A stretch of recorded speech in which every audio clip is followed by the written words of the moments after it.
2019년 1월부터 여객자동차 운수사업법, 일명 유상운송법이라고 하는데요. 이 법에 또 일선 태권도장 차량도 적용이 됩니다.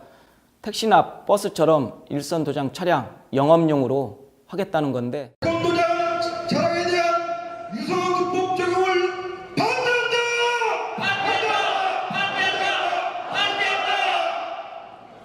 합리적 근거 없이 차량으로 안전지를 잡는 것을 반대한다!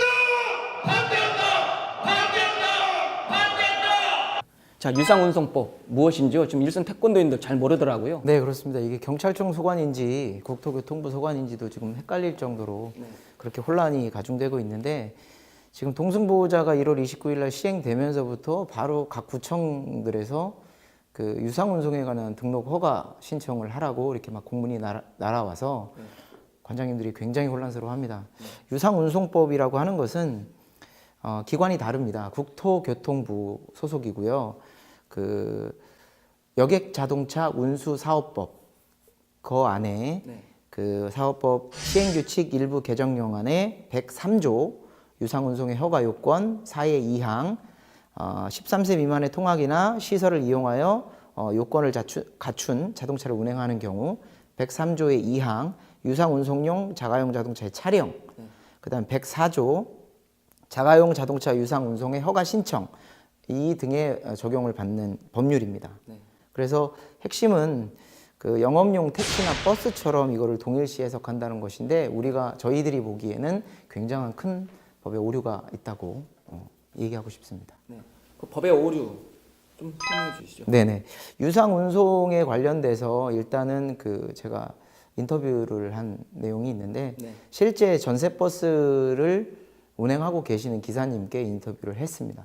합자회사 이렇게 대표로 계신 분인데, 그분한테 제가 물어봤는데, 유상운송에 관련된 부분 중에서 가장 걸리는 부분이 이제 촬영에 관련된 부분입니다. 현행 9년 그리고 이제 연장을 할 경우에는 검사를 통해서 11년까지 최대 연장을 할 수 있는데, 이것이 전세버스나 태권도 차량이나 택시나 영업용이 똑같다는 얘기죠. 그래서 제가 이제 물어봤던 질문이 9년 이상 11년까지 최장으로 탔을 때 총 키로수가 얼마나 되느냐라고 물어봤더니 약 80만 키로 정도가 됩니다. 그걸 똑같이 적용을 해서 태권도장 차량을 했더니 20만 키로가 채 되지 않습니다. 그럼 4배 이상 차이가 난다는 얘기거든요. 그러니까 이거에 따라서도 그 전세버스 전세버스 기사님조차도 태권도장에 이 똑같이 전세버스처럼 이렇게 적용을 한다는 것은 이건 문제가 크다, 이렇게 이야기하고 있습니다. 네네. 네, 여기서 또 핵심을 말씀드리면요. 유상운송법도 안전 때문에 만들어진 거거든요. 근데 지금 이 차가 노후가 돼가지고 사고 난 적은 없거든요, 지금 현재. 근데 이게 유상운송법을 갖다 대가지고 억지로 법을 만들다 보니까 저희가 거기 속한 거예요. 그리고 또 이게 어폐가 있는 게 뭐냐면요. 체육관에 70%는 걸어 다닙니다. 30% 정도만 차를 타고 다녀요. 그 30% 때문에 유상운송이다 하고 저희한테 잣대를 댔거든요. 그럼 걸어 다니는 뭐죠? 똑같은 회비를 내고 다니는데. 저희가 차량이 따로 받지 않습니다. 그걸 유상운송이라고 갖다 댄 것뿐이지 저희하고 현실하고 맞지 않는 법이 만들어진 겁니다. 유상운송법은 2019년 1월부터 시행이 되는데요. 지금 주위에서 태권도장 차량 유상운송에 빨리 등록을 해야 된다, 등록을 하지 않으면 뭐 벌금을 물는다, 이런 소문이 좀 있는데요. 등록을 해야 하나요? 결론부터 말씀드리면요.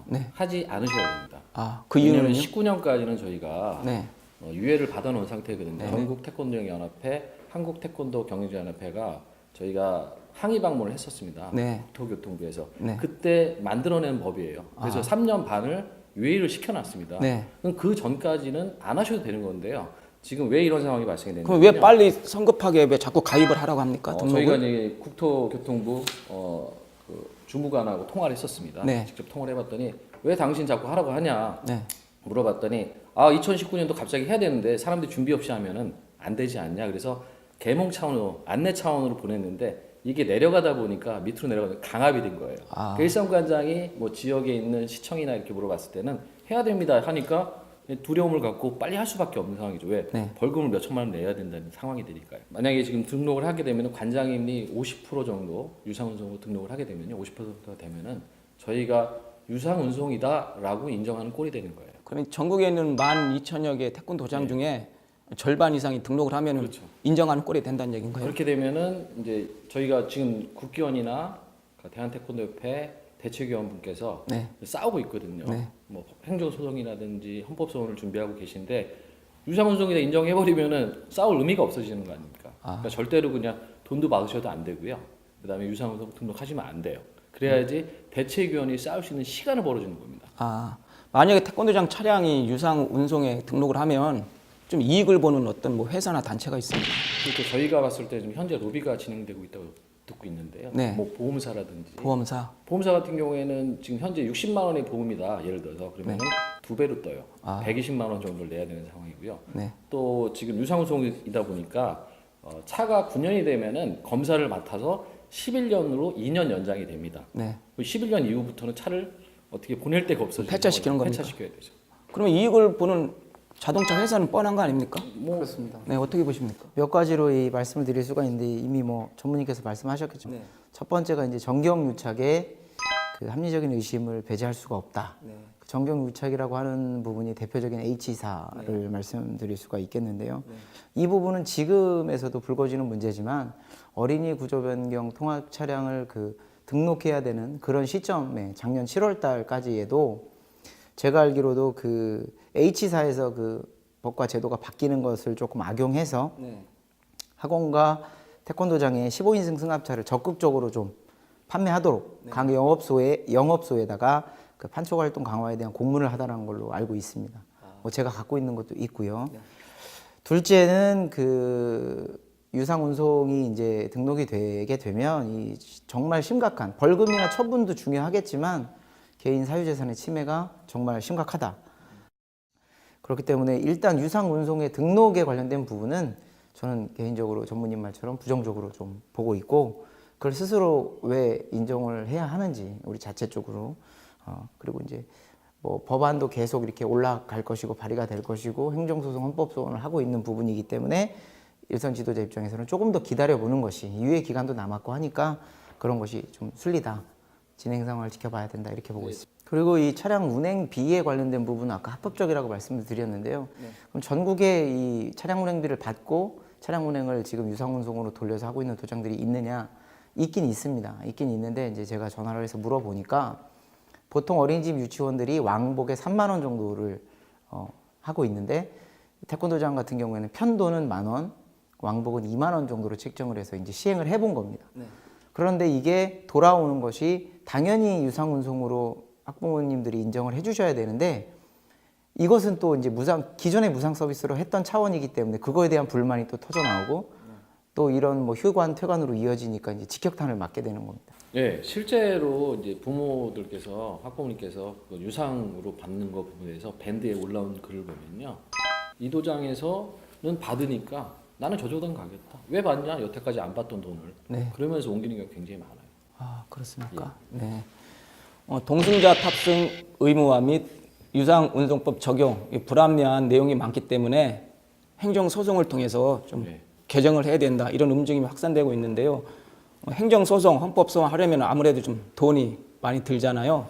그래서 모금 운동이 좀 전개된다고 얘기를 들었는데 지금 어떻게 돼가고 있습니까? 지금 대책위원회에서 이제 나왔던 내용을 보면요, 이제 헌법소원 1번, 네. 2번이 이제 행정소송을 통한 모금 운동을 해야 되는데 네. 지금 모금 운동을 하려면 한 명 한 3천만에서 5천만 원 정도 소요가 된다고 하더라고요. 네. 여기에 포함된 거는 헌법소원까지 같이 가는 부분이에요. 네. 그러니까 그 금액 가지고요.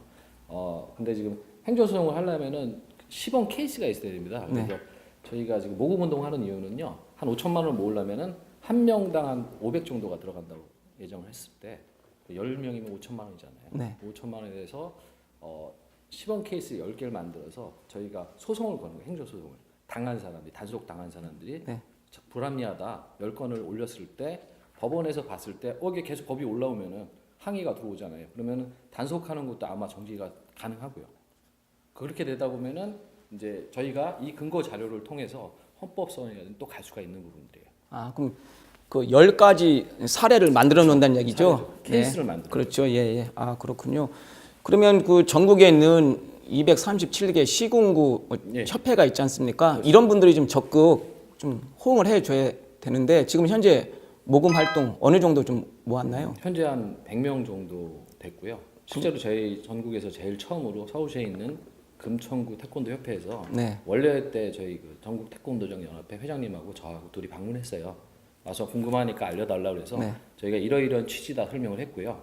그러니까 1인당 10,000원을 내고 보험을 드신다고 보면 돼요. 그러니까 관장님이 예를 들어서 단속을 당하면 13만 원을 내야 된다고 그러더라고요. 네. 13만 원 내야 되는데 13만 원을 낼래 몇백만 원을 소송을 하려면은 저 같아도 13만 원 낼 거예요. 아마 10만 원도 아닌데 그렇죠, 꼭 그렇죠. 만 원씩 이렇게 보태면은 그게 5천만 원 되는 거. 그렇죠. 그래서 모아서 17만 모아서 10명을 싸울 수 있는 걸 만들었을 때 11명, 12명 때는 혜택을 볼 수가 있는 거죠. 똑같은 케이스가 되다 보니까. 여기서 잠시 행정소송 법률 자문을 맡고 있는 이재권 변호사 이야기 직접 들어보겠습니다. 물론 우리는 세리미법을 근간으로 하는 어린이 안전의 문제가 우리 사회에 현재 아주 중요한 공익이라는 것을 잘 알고 있습니다. 하지만 현행 법률은 어린이 안전이라는 공익에 부합하지 않는 측면이 일부 존재하는 데다가 또한 반면에 동법은 일선 도장을 운영하는 우리 관장님들의 운영 현실을 반영하지 않은 측면이 너무 강하게 있습니다. 해서 이런 문제점들을 언론과 대국민 홍보를 진행해서 궁극적으로 상호 양공익이 상생할 수 있는 방향으로 법규 개정이 이루어져야 되고 그것이 이 문제를 해결할 수 있는 가장 궁극적인 해결 방법이 될 것입니다. 물론 이런 과정에서 저희 법무법인은 현행 법적 테두리 내에서 헌법재판 등 다양한 방법을 모색해 나갈 것입니다. 네, 지금 현재 태권도인들 스스로 자발적인 성금 모금 운동이 진행되는 것으로 알고 있습니다. 이렇게 모금되어진 금원들은 일선 관장님들이 일선 단속기관의 동승자 문제나 유상운송의 문제와 관련해서 적발이 됐을 경우에 법률적 서비스를 지원하기 위한 용도로 사용되어질 것입니다.